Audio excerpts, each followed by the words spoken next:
I spent most of last year reminding you that your peace, your responsibility. So I thought, let me just bring that reminder into 2022 so that we don't forget.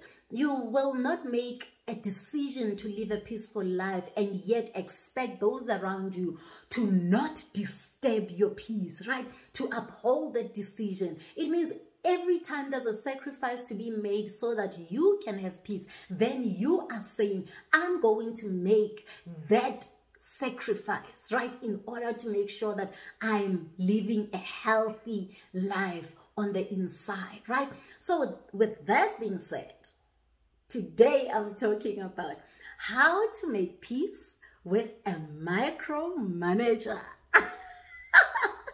I am Pulaa Montz, your inner voice magnified. Guys, welcome to my YouTube channel, and if you are new, hey,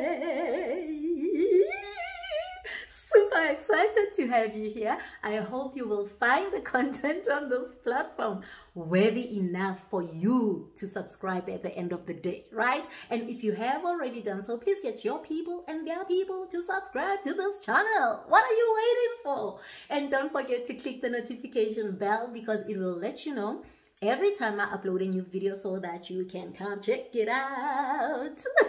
And don't forget, your comments are everything to me. They give me new perspective. They keep the conversation between me and you going. So keep them coming, and thank you if you always leave a comment wherever you leave it, whether on Instagram, whether on Facebook, or here on YouTube. I appreciate your feedback, okay? And guys, can I just give a shout out again to Mahlohonolo Moseki and Ntsaki Silues? Guys, thank you so much. You know, this week you have been busy sharing these videos on your platforms. You have been busy sharing these videos to your people. Thank you so much. So do the same, guys. If the video is inspirational for you, please share it on your platform so that you can inspire other people connected to you. And at the end of the video, if you feel, I didn't need this message, I tell you, maybe somebody connected to you needs this specific message. So share it anyway. Going back to the workplace, micromanagement. You know, for most self-starter employees, this is a swear word, right? If I may call it that. I mean, most employees who know their job, who know what they're doing, who are committed, hate being micromanaged. Somebody looking over your shoulder every second, somebody checking what time you're going out for lunch and what time you're coming back, or how many cups of coffee you're drinking in a day, which means you're spending many minutes in the kitchen. You know, micromanagement is one of those styles of leadership that can really rub you off the wrong way, right? But the fact is, I tell you, in any department, anyone who is a manager at some point will want things to be done their own way. You know, I don't care how liberal your manager is. At some point, there are those tendencies that each manager has, because just as a personality, people have preferences. So some managers, even those liberal ones, there will be those little things that you do because that's what you prefer, but your manager doesn't prefer it. So what do you do when you have a manager who's full-time trying to control your job and how you should do it and what time you should do it? You give in. Guys, I tell you, the one thing that a micromanager loves is a boosted ego. So when you do things the way your manager wants it, no matter how frustrating it is, you will have peace in that office, I tell you. I mean, ask anyone who has tried to go against a micromanager and told them, you know what, I don't like this type of style.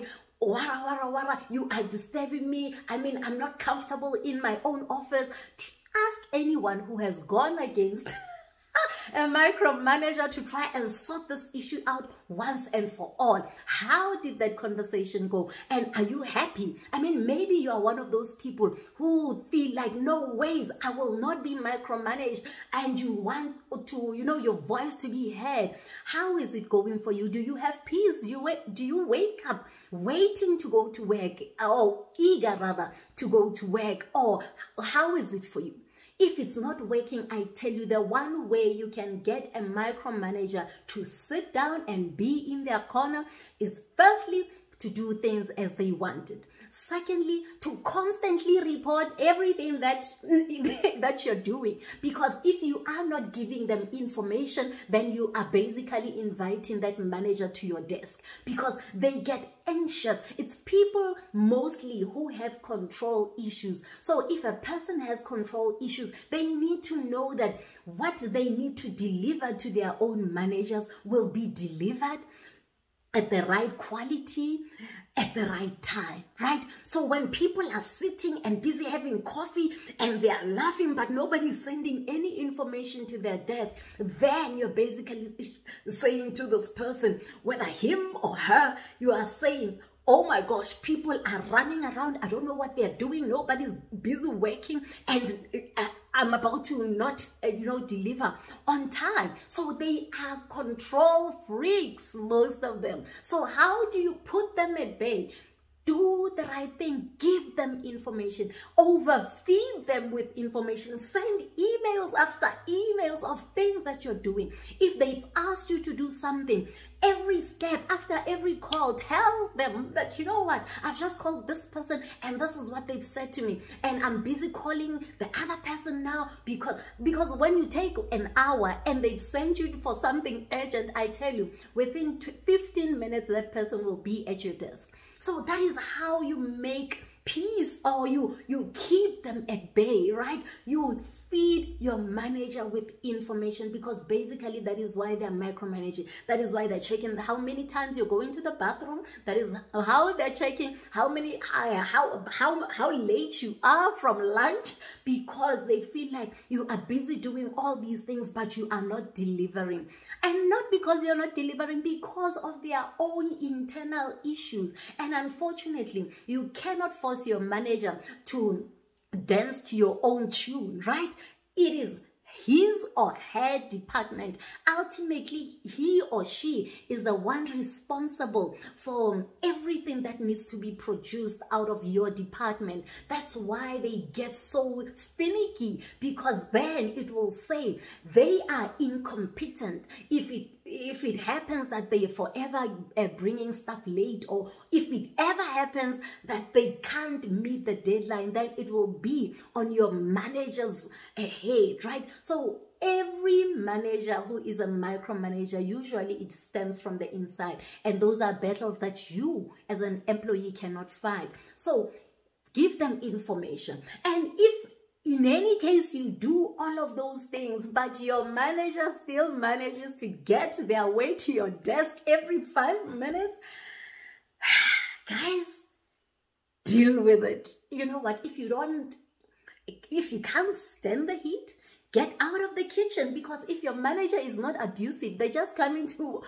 try and find work. Unfortunately, that is where God has put you. You need to start thinking, why did God put me in such a position? You know, at times, God is trying to build something in you as an employee. Maybe patience, maybe, I don't know what God might be trying to build in you, but probably maybe patience, right? And just the being able to deal with different characters. That is one thing that God might be building in you, because when He elevates you to the next level, when you become a manager, you will have to deal with different kind of personalities. So at this point where you are junior and you are reporting to someone who is difficult, forever at your desk, forever trying to check your time, maybe God is trying to train you to be able to shift a little bit from your comfort zone so that you can accommodate your manager. Because I tell you, no manager wants to be managed in their own department. And most of the time, we like our managers for as long as we are the managers. Right? You want to tell them how you want to do things at what time. Immediately when your manager pushes back, then we start not liking those managers, right? So I tell you, no manager would want to be managed in their own department. So until you get that seat and become a liberal manager that you want to be one day to your team, handle it.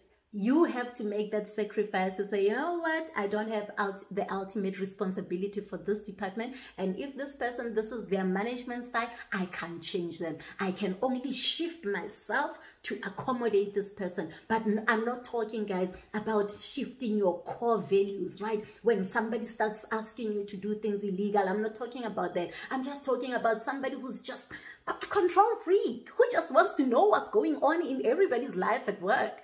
Deal with it. That is how that person is. You will not change them, but you can change your attitude around this person. And I tell you, once you shift a little bit, then you would have learned how to deal with a difficult micromanager.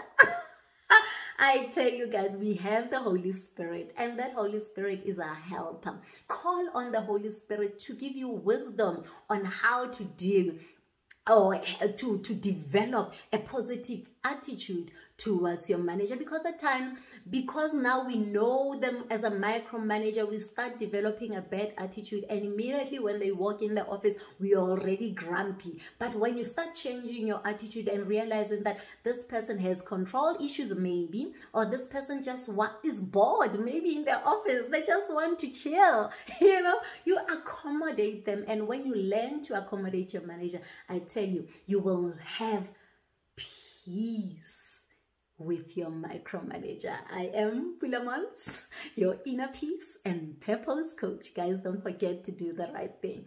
Subscribe to my channel.